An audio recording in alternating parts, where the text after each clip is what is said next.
Hello friends, welcome back. I originally had this stats part at the end of the rewards video, but the rewards video and all was like a half an hour long, so I decided to break them up. So let's get right into some stats and some super geeky chart stuff. If you like data, if you like math, you've come to the right place. So let's get right to it. Alright, so let's take a look at some of the final stats for overall exploration. We had a total of 177 fights. We one-shot 118 of those. That leaves 59 fights where we died more than once too. Total of 44 revives across all 7 paths, 606 potions, and a whopping close to 50,000 hits total to finish Labyrinth. It's always interesting seeing the numbers. Like, I'm a big data numbers guy, and it's interesting seeing how many hits it actually took. Of course, that doesn't count all the damage over time, etc., and the secondary damage as well. So we took about 1,200 hits. So that seems pretty high, but when you consider, over the course of 177 fights, that's it's pretty low, I think. And then, as I've preached up and down, I didn't spend a single unit doing this exploration. I waited till I had the proper counters and the adjusted item cost. So this is the unit-based cost of all revives and all potions that I used for exploration came in at just under 13,000. So in my mind, I saved 13,000 units by doing it the way that I did it. And you could argue that the rewards aren't that meaningful at this stage in the game, but for me, the rewards are secondary to the feeling of accomplishment of actually having finished this, because it's older content, but it's still not easy content unless you have Aegon. All right, so speaking of data and numbers, I'm going to go through a couple really nerdy charts. This type of stuff isn't for everybody, so if you want to stick around for it, that would be great. If not, well, thanks for watching what you have. So let's get into some nerdy stuff, shall we? Okay, now time for the good stuff. Got some super nerdy charts here. Again, I am a big numbers guy, big visual guy. I like seeing stuff like this broken down. So we'll take a look at a few of these. The first one is the number of fights I've taken in Labyrinth by attacker. So no surprise, Guillotine coming in at the top there with 78. Blade mostly on my easy path. That's why he's up there. I think I used him for a few fights here and there later. Ghost for a few fights against Cyclops. I think every fight against Cyclops was Ghost. And then Venom for the Spider-Verse champs, of course. Void for Strange. And then there's my poor little 4-star Omega Red coming in at the bottom there with 1 fight. So the next one is Deaths by Path. Just to kind of look to see which ones were the highest and which ones the lowest. Obviously, number 2 there, which was the first time I ever brought Guillotine into Labyrinth. Only ended up with 1 death, so that was good. Six deaths on my initial path, that's pretty good.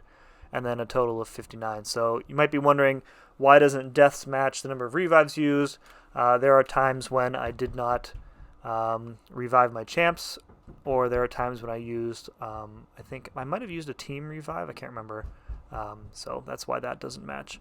Third one is Deaths by Opponent. Again, no surprise, Maestro coming in at the top there, since you have to fight him on every path. Cyclops, one of the most difficult fights for sure in Labyrinth, coming in second there. Black Widow, again, very annoying fight. Venompool, very annoying fight. Gamora, nah, I don't know what happened. That was one path where she just kept evading and just smacking me, and it was a really, really bad run against her. I expected more deaths against Juggernaut, to be really honest. I think he's a top 3 most difficult fight in here. Even with a proper counter, you have to be really on your game with dodging that SP1. If you get hit by that rock that he kicks up at the end, man, your time is up. Alright, the next one is a really big chart, so you might have to maximize to see it the whole way. So this is the amount of hits that I received by opponent. So again, Maestro at the top. Doctor Strange, no surprise there. On the path where I was able to successfully cheese him, I was taking a bunch of hits on purpose, of course. And then on subsequent paths, when I couldn't get his blessings to trigger, I was trying to play very aggressive and intercept a lot because his power was always at 0, and thus I didn't have any specials to punish. My only ways to get opportunities in were intercepting or baiting out heavy attacks. So a lot of hits there. Cyclops, again, difficult fight. Even with Ghost and her ability to phase through the beam attacks and the unblockable attacks, one slip up and you're in trouble, especially if you get stun locked by any of these opponents. Going in Venpool, Black Widow again, the usual suspects. Spider-Gwen, taking a lot of hits from her. I think that was mostly from the first path before I realized that she had the newer animations but the older skill set. That was post-buff, I believe. And then going on, there are 7 champions at the end that I didn't take a single hit from, so that's pretty good. Most of those are one-time fights, though. Abomination, Electro Groot, Hulkbuster, etc. So next up is the next 3, I think, are item use. So here's a breakdown of the total amount of revives and potions that I used per path. You can see on my first path, I was boosted to the moon. So that was when I used Blade and Sparky primarily, and I had like the greater attack and greater champion boosts running for the entirety of the path. So like 3 or 4 hours worth. And at the time, I thought that I was going to need to do that for every path because the damage just wasn't there with those champs, and I wanted to be as efficient as possible. So I'm thankful that I didn't need to do that much boosting for the rest of my time. So yeah, a lot of potions, keeping them up at full health. Item use dropped precipitously, for subsequent paths. Revive use was pretty low. 12 on path 3 there was my highest. Otherwise, it was below 10 revives per path, which I think is pretty great. I don't really have any way to measure this against anybody else's, so let me know in the comments if this is average, below average, above average. I have no way of measuring or comparing it, rather. Next is a breakdown of the revives that I used by type. So mostly L2 revives because I guess they were they're not as common obviously as L1s, but I preferred those just to save me on potions. And then there were a few L3 revives that I think we got from compensation, maybe. I can't recall exactly where I got those from, but I used those when I had them, and now I don't have them.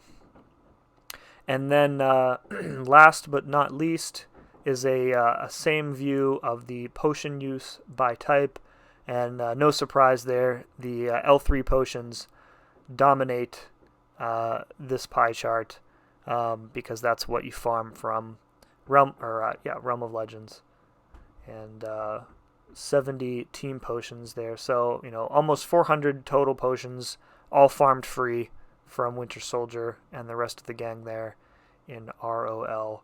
I stopped using the L1s and the L2s, I think, after Path 1, just because it was they're almost useless. And it's funny that they keep putting those on the paths in like endgame content. Like what are you gonna do with your R2 6-star champion with an L1 potion? Like it's gonna take like 1,000 of them to heal him up. So I don't know why those are even still in the game. And the L4s, L5s, again, those all came from some sort of compensation package, I think. I don't typically buy potions. I didn't buy any potions for this, of course, but it's so much easier and faster to just farm L3s and get them for free. Especially with Colossus now. I think he's my fastest Realm of Legends clear at the moment, so you can get a decent chunk of potions just mindlessly farming in front of the television. So, all right, that's about it. So forthcoming stuff for Labyrinth, just to kind of put a bow on it.